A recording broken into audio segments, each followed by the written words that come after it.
I knew I was in trouble the day a woman with a clipboard looked at my wheelchair van like it was roadkill and decided she was the one who needed saving from it. You'd think surviving 2 tours overseas and an explosion that changed my body for good would buy a man a little peace in his own driveway. But no, apparently the real final boss of my life was a neighborhood woman with perfect hair and way too much free time. I've been in a wheelchair for 8 years now. That part of my life didn't happen slow, didn't come with some graceful adjustment period, didn't ask permission. One blast, one bad day, and everything split into before and after. Before, I walk without thinking. After, every doorway, every curb, every parking lot, every stupid little errand became a calculation. I'm not telling you that for pity. I made peace with it a long time ago. Or maybe peace isn't the right word. Maybe I just got tired of arguing with reality and decided I was still going to live anyway. That van in my driveway is a big part of that. It's modified so I can drive it myself. Hand controls lower floor, side ramp that drops down smooth and quick. It's not pretty. I'll be honest with you. It looks like function won a fist fight against style and never apologized. It's bigger than a normal car. Kind of bulky. Not exactly something people admire from across the street. But it's mine, and more than that, it's my freedom. Without it, I don't go to my doctor, don't get groceries, don't go anywhere unless I start depending on other people, and I worked too damn hard to build a life where I didn't have to beg for rides. So when I bought my house 3 years ago, I was careful, real careful. I wanted a wide driveway, easy access, and no HOA. That last one mattered more than some people might understand.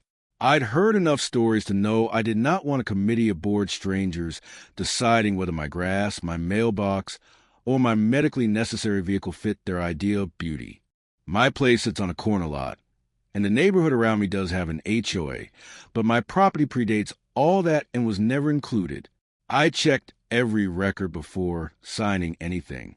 I wanted certainty. I wanted quiet. For the first couple years, I got it. Neighbors waved. A few thanked me for my service, which always makes me a little uncomfortable if I'm being honest, but I know most people mean well. Nobody said a word about my van. It sat in my driveway every day.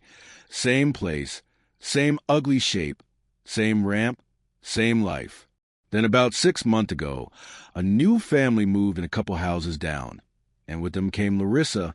Now, you ever meet somebody and know within 10 seconds that being near them is going to cost you energy?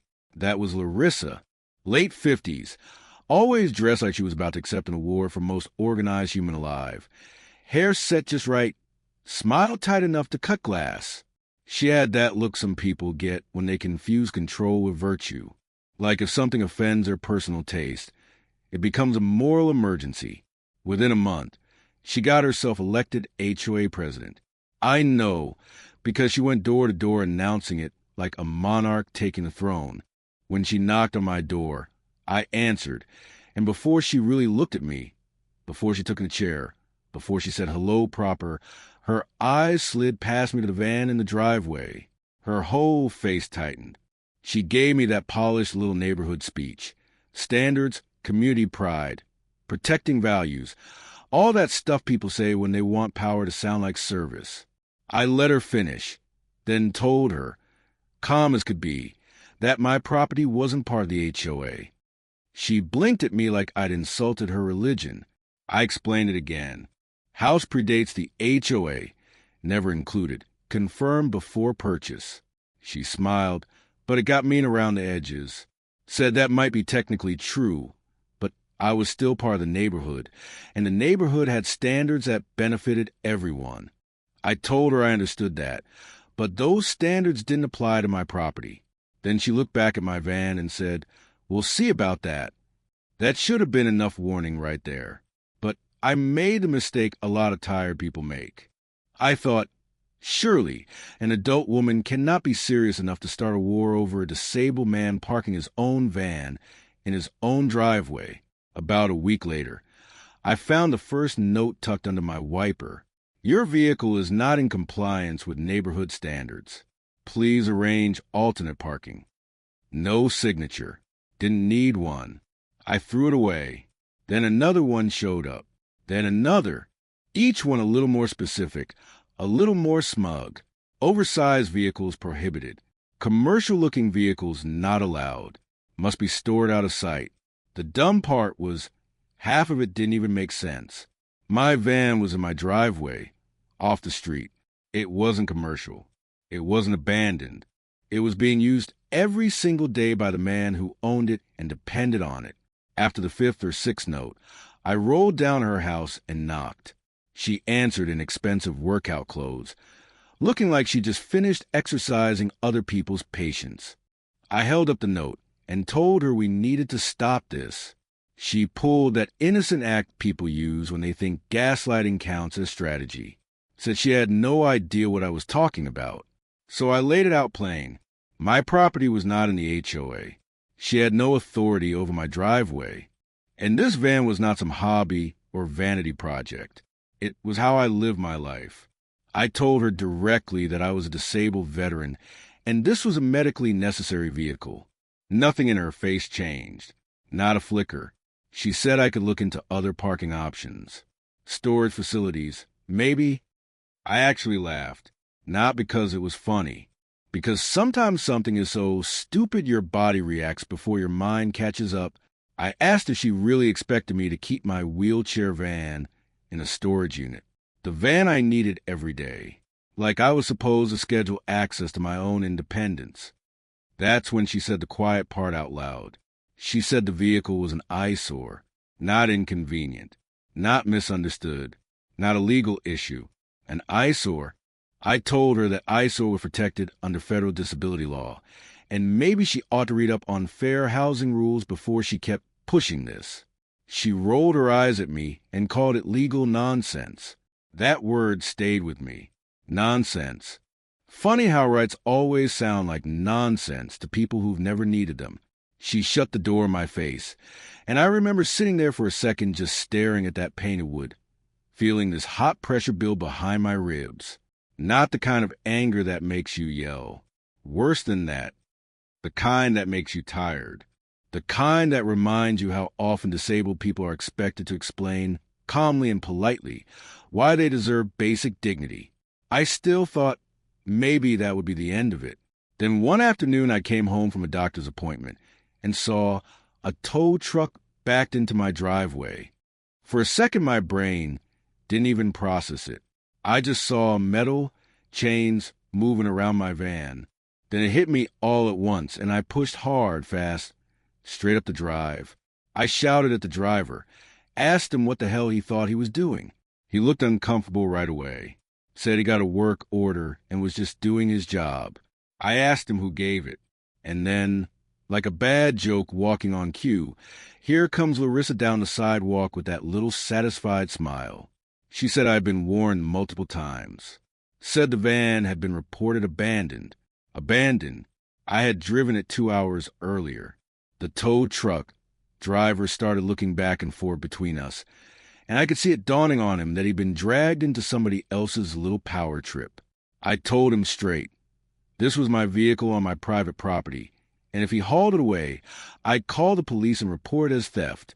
Larissa jumped in with all that HOA president garbage again, talking about standards of authority, and I snapped. I told her to call the police right then. Let's do it.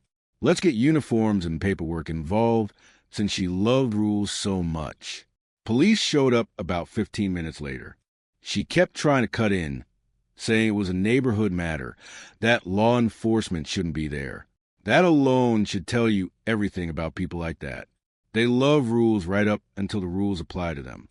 The officer listened to both of us, took one look at the property records, one look at me, one look at the van, and then turned to her with the kind of patience cops use when they're trying very hard not to say, "Ma'am, are you out of your mind?" He told her clearly that she had no authority over my property, no authority over my vehicle, and calling a tow truck under false pretenses could amount to filing a false report at minimum. He told the driver to unhook my van immediately. Then he told me in front of her to document everything, because what she was doing was starting to look like harassment. Her face went red in that deep, Furious way people get when humiliation finally cuts through entitlement. She didn't apologize. Of course she didn't. She just turned and walked off. Now, that should have ended it. For a normal person, it would have. Police warning, public embarrassment, clear line in the sand. Done. But Larissa wasn't done. I got connected through a local veterans legal aid group to a lawyer who handled disability rights cases. We documented every note, every date, every photo, every report. My lawyer sent a formal cease and desist letter laying out, in language even a fool could understand, that Larissa's conduct raised serious issues under federal fair housing protections and disability law. That stopped the paper notes. It did not stop the harassment. After that, the messages started coming from a block number. Vague threats, hints about legal action, little cowardly lines meant to make me uneasy in my own house. My lawyer told me to forward every single one. Then one morning I went outside and found a boot clamped onto my van. An actual boot. I just sat there staring at it, coffee cooling in my hand, and I remember laughing again, that same ugly kind of laugh. Because at a certain point, the absurdity circles back around and looks insane enough to be funny. I called the police again. Turns out Larissa had contacted a private parking enforcement company and lied to them, told them she had authority over property.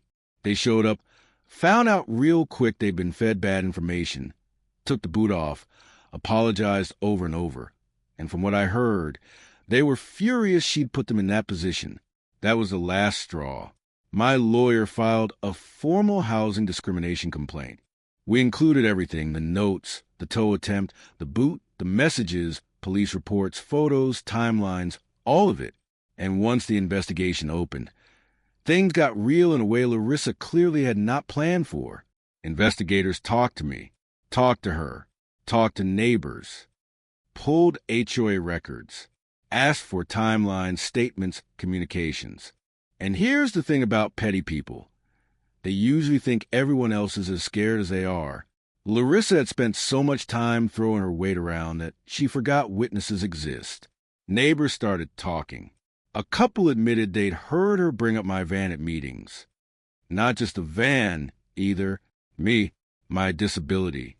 One of them reported that Larissa had said people like that should live somewhere else. People like that. You spend enough years after an injury pretending words don't land, pretending you've got thicker skin than you do. But hearing that, even secondhand, it hit me harder than I expected. Not because I believed her, because I knew she meant it. All that polished talk about standards and values. And underneath it was the same old rot. If your body makes other people uncomfortable, they start treating your existence like clutter. The investigation dragged on for months. More than a year, actually. During that time, she finally left me alone, probably because some lawyers sat her down and explained that digging the hole deeper was not a plan. I kept living my life, kept parking my van where it had always been, kept going to appointments, kept mowing what I could, kept doing the quiet, stubborn work of refusing to be pushed out of my own space. Then the findings came back. They found in my favor. They concluded there had been disability-based discrimination tied to my housing rights. Larissa got hit personally with penalties. The HOA had to review policies, bring in legal guidance, and train the board on fair housing compliance. Even though they technically had no control over my property, they sure learned what happens when one of their own decides to cosplay as Emperor of the Block. After that, my lawyer pushed for legal fees and damages. With the investigation finding against her, Larissa's side knew she was in bad shape.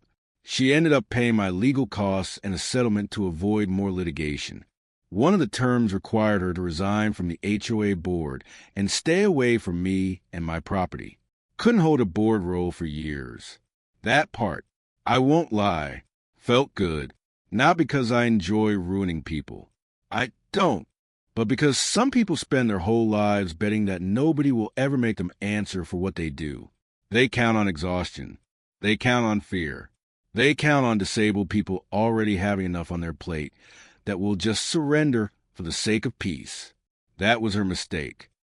She thought the wheelchair meant weak, thought the van meant nuisance, thought if she pressed hard enough, I'd give in just to make it stop.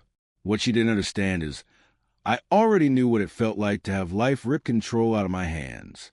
I wasn't about a hand over what little independence I fought to rebuild, because some woman in capri pants couldn't stand the look of a ramp. Larissa moved away about 6 months after everything settled. Maybe it was for family reasons. Maybe it wasn't. I truly do not care. My van still sits in the same driveway, right where it belongs. A while after all this, I put up a small flag near the drive. Nothing dramatic, just something simple. A marker, maybe a reminder to myself that I am still here. And the part that surprised me most, about a year later, the HOA asked if I'd come speak at a meeting about disability awareness and fair housing. I almost said no. Then I thought about all the people who stay quiet because they're tired or embarrassed or afraid of making trouble. So I went. Most of the people there weren't like her. Most people, once they understand, do better. Not all, but most. That's probably the hardest lesson in all this. The world isn't built for people like me. Not really. There are still broken ramps, blocked spaces, side entrances by dumpsters, all the little daily reminders that access is an afterthought. But cruelty? Cruelty usually starts smaller than people think. It starts with somebody deciding their comfort matters more than your humanity. Starts with one note, one comment, one little abuse of power that they hope nobody will challenge. And sometimes the only thing that stops it is somebody saying, no, not this time. So yeah, my van is still ugly if you ask the wrong person. Still bigger than a normal car. Still drops that ramp down every day. Still sits in my driveway on my property under my name. And every time I see that empty space where Larissa used to stand with her smug little clipboard energy, I feel something close to peace. Not perfect peace. Better than that. The kind that comes when justice finally parks itself exactly where it belongs. So let me ask you this. When somebody abuses a little bit of power to make another person's life harder, do you think the only right answer is to let it go and keep the peace? Or do you fight all the way to the end, even if it gets ugly? And if you've ever dealt with someone like that, an HOA, a boss, a neighbor, anybody who thought they could wear you down, tell me how it ended, and whether you think karma really does come around for people like Larissa.